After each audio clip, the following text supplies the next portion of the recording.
Hey guys, in this video, we're going to be looking at crypto investing for beginners. My name is Matt Baturi. I'm the head coach of Breakout Solutions. And in this video, I'm going to take you through the step-by-step process on what you need to do in order to start your crypto investing journey. So let's get stuck into it. What we're going to look at in today's video is how and which exchanges you can sign up to depending on which country you reside in. We're also going to be looking at different ways that you can store your cryptocurrencies off these exchanges because, as you've heard maybe before, not your keys, not your wallet, meaning that if you're keeping your money on exchanges, it's like keeping the money in the bank. They have control over your funds and things can happen, which sometimes you may not want.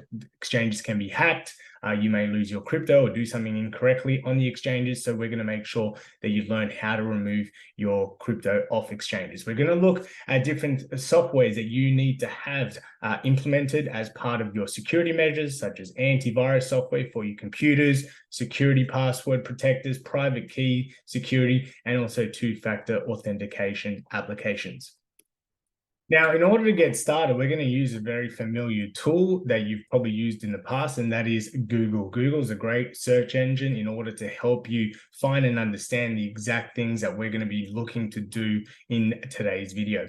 So firstly, what you want to be doing is you want to check out the best crypto exchanges for your country. Obviously, I live in Australia, so what I'm going to do is I'm just going to prompt Google for the best crypto exchanges for Australia. And it's obviously given me quite a list here. We've got Binance, Coinbase, eToro, etc., etc. Some of the ones that I don't see on here are Independent Reserve or CoinSpot, two very easy platforms where you can buy and sell crypto. So you can check these out. Now, before jumping into any of these exchanges, the best thing for you to do is obviously go to those exchanges, check out the fees, make sure that you are able to actually sign up depending on which country that you reside in, because even though you may be using Google, sometimes Google can be incorrect and maybe you're not allowed to sign up to that particular exchange. So just make sure that you are checking that before jumping in. Once you've actually signed up to an exchange, you're going to be required to do what's called KYC, or Know Your Client. You're going to need to pass on some personal information. This could be things such as your ID or passport, so they can actually verify that you're actually real. And the other purpose is also for your local government tax authorities to make sure that they can actually track that when you are investing, you're going to be paying taxes due to the profits or loss that you're making with your investments. Now, the next thing we're going to look at is the best way that you can store your crypto off exchanges. And the two available solutions are cold wallets and hot wallets. Cold wallets are usually USB sticks or very small little pieces of technology that you can transfer your crypto off exchanges onto these little tech USB sticks. So you can, once again, use Google and just type best crypto cold wallets. Some of the best ones that I know of are the Ledger brand, the Trezor brand. There's Cold Wallet Pro. You've got the Ledger Nano Plus. You've got KeepKey. You've got Alippen Titan. You've got SafePower. There are plenty out there. But once again, just like what we did with the exchanges, best to do your own research, see which ones have the best reviews. Maybe because you are a beginner, you want to find the simplest one to utilize. Some can be a little bit more complex. So make sure you're looking at some reviews online to see which is the best suited for beginners like yourself. Now, the next thing we're going to look at are hot wallets. So these are wallets that are stored actually on your desktop, or they could be an app on your phone. These are less secure than cold wallets, so that's one thing I do want to note. But still, they're better than keeping your coins and tokens on exchanges. So a couple of the ones that you may or may not have heard of before is MetaMask. We've got Robinhood, Exodus, Atomic Wallet, Trust Wallet. And once again, it's up to you to do your research about which one you would prefer to use, and that also has the most ease of use. I personally would recommend either MetaMask or Rabby Wallet as a hot wallet, and one for desktop, something like Atomic Wallet is quite easy to use. And my favorite app wallet is either Trust Wallet, and those are the sort of options that I prefer to let beginners know which ones they should be using because of the ease of use of those user interfaces. Next thing you're going to need to do, if you haven't already got some, is an antivirus software for your computer. Now, I know there's a few different types of computers out there. There's Macs, there's Windows, there's Linux, etc. So once again, we're just going to use our favorite search engine, Google, and we're going to search antivirus software for the computer that you use. From there, you're obviously going to, once again, do your own research. Make sure you choose the easiest and best antivirus software for the type of computer that you're using, because we definitely don't want any type of hackers to come in, steal your crypto off your computer, because we all know that that can happen. This is the digital age, and we have more and more fraudsters, hackers, and scammers out there that have the ability to hack into our system. So we want to make sure that we're very protected. We have a very good firewall, so people can't hack into the computer that is either storing our crypto or that has a lot of the security measures or passwords that we need in order to enter exchanges, our wallets, our cold wallets, and this is super important to make sure that you implement within your security measures. Now, in this day and age, we seem to have so many passwords for our emails, for different logins to sites, etc. And it can be overwhelming, especially if you're using, and you should be using, a different password for each of these different platforms that you are signed up to.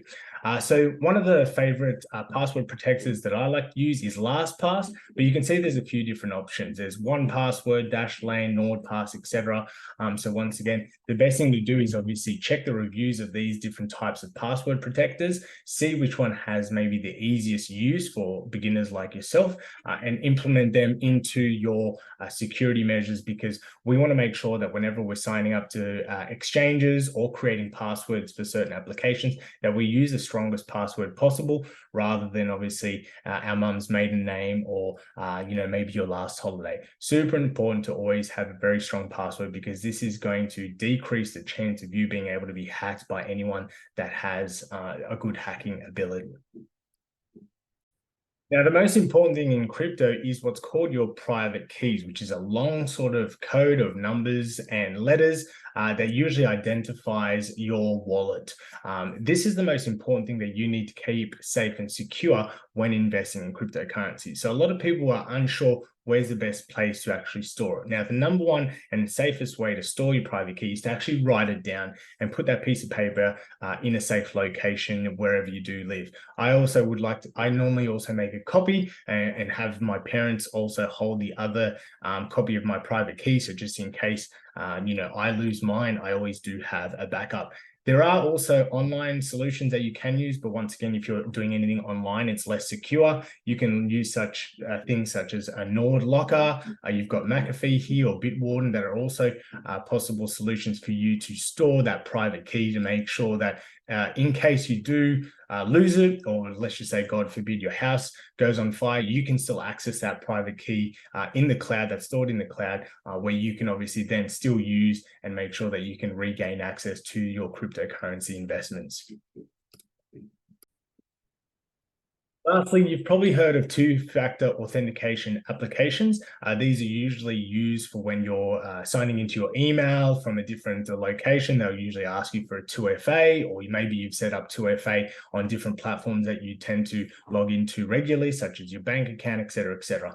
Now, there are a few different apps out there, but I'm going to tell you the best one on the market, and that is Authy. The reason why we like Authy is just in case you lose your mobile phone where your 2FA app is stored, you can actually once you get your new phone and you restore the Authy application, it will be actually reloading all the stored two-factor authentication codes that you had originally stored in that app, because it recognizes your mobile number.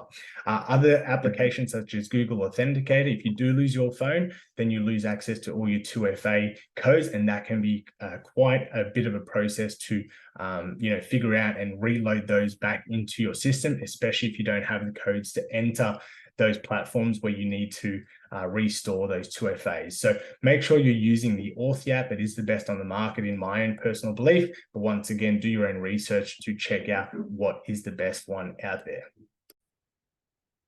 All right, guys. Well, we've come to the conclusion of this video, and hopefully you got a lot out of it. So we did cover how to look and sign up to exchanges. Once again, pretty simple. Just use Google and search which is the best one in the area or the location that you currently reside. Make sure you also do some research on which wallets are best to store your crypto. I definitely recommend buying a cold wallet.